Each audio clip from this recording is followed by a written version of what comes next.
आज क्या कुछ होता रहा, जरा इस हवाले से आगाह कीजिएगा, और कल समाअत का क्या वक्त दिया गया है?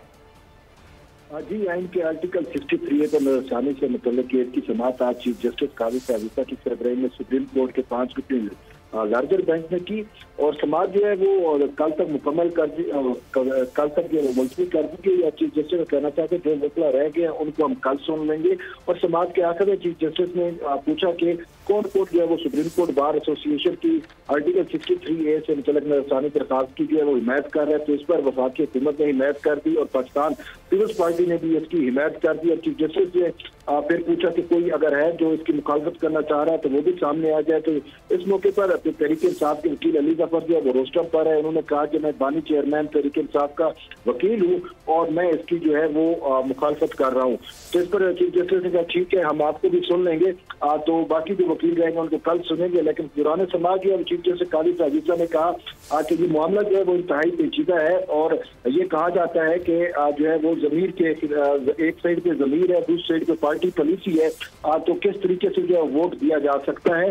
और साथ साथ जो फरूक नायक ने ये वाज़ेह तौर के ऊपर कहा कि जब कोई जुर्म ही नहीं है तो उसकी सजा कैसे हो सकती है। उन्होंने कहा कि फैसले में ये लिखा हुआ है कि पार्टी पॉलिसी के खिलाफ जो है वो वोट नहीं दिया जा सकता, लेकिन हकीकत ये है कि आर्टिकल 63A की जो कलेक्टिव विजडम है उसके मुताबिक ये है कि पार्टी पॉलिसी के खिलाफ वोट तो दिया जा सकता है, लेकिन उसकी सजा जो है उसका जो है वो बाद में सजा या जजा जो है वो उसके हवाले से दी जा सकती है। तो उन्होंने कहा कि सुप्रीम कोर्ट ऑफ पाकिस्तान ने आर्टिकल 63A में जो है वो आइन को रिवाइट करने की कोशिश की है, और इस हवाले से सुप्रीम कोर्ट बार एसोसिएशन के सदर ने भी वाज़ेह तौर पर यही मौके इख्तियार किया कि हम भी यही चाहते हैं कि आइन के आर्टिकल 63A को उसकी रूह के मुताबिक जो है वो दोबारा बहाल किया जाए, क्योंकि सुप्रीम कोर्ट की जो अक्सरियती जजमेंट है उसमें आइन के आर्टिकल 63A को जो है वो रिवाइट कर दिया गया तशरीह के नाम के ऊपर, जो कि दुरुस्त नहीं है। और ये भी कहा गया कि उस वक्त के जो पोलिटिकल तनाजुर था उस तनाजुर के अंदर जो है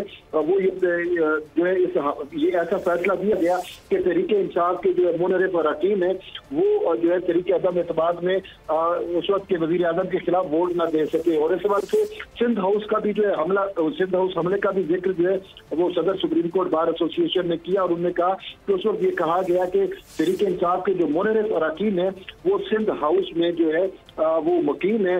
और इस हवाले से उन्होंने कहा कि सिंध हाउस पर तहरीक इंसाफ के वर्कर की जानिब से हमला भी किया गया।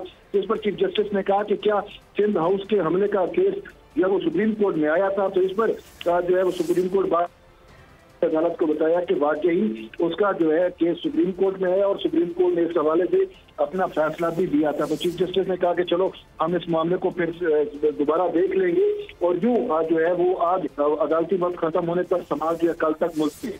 जी ठीक है, तैयब बलोच इस हवाले से हमें आगाह कर रहे थे। अपने नाज़रीन को बता दें कि अहम मामले पर समाअत जारी थी, इससे मुतालिक नजरसानी दरख्वास्त पर जिसको कल तक के लिए मुलतवी किया गया है। आइन वाज़ेह है तो कैसे कुछ शामिल किया जा सकता है, चीफ जस्टिस की जानिब से जो अहम रिमार्क सामने आए हैं अपने नाज़रीन के सामने रख रहे हैं। आइन में तहरीक अदम एतमाद की वजाहत भी मौजूद है, वज़ीर आज़म वज़ीर आला का इंतखाब और मनी बिल की वजाहत भी मौजूद है। अदम एतमाद में वोट गिना न जाए तो वज़ीर आज़म हटाया ही नहीं जा सकता, बड़े अहम रिमार्क सामने आए हैं। और ये भी कहा गया कि इस तरह से तो यानी आर्टिकल 95 गैर फाल हो गया है। अगर अरकान का वोट तक गिना नहीं जा सकता तो फिर आगे क्या किया जा सकता है। बरतानिया में एक जमात ने अपने वज़ीर आज़म तब्दील किए। चीफ जस्टिस ने यह मिसाल देते हुए कहा कि इस दौरान जमात ने हाउस में अक्सरियत भी नहीं खोई और उनका वज़ीर आज़म भी तब्दील हो गया। सब्सक्राइब करें और बेल दबाएं ताकि कोई खबर रह न जाए।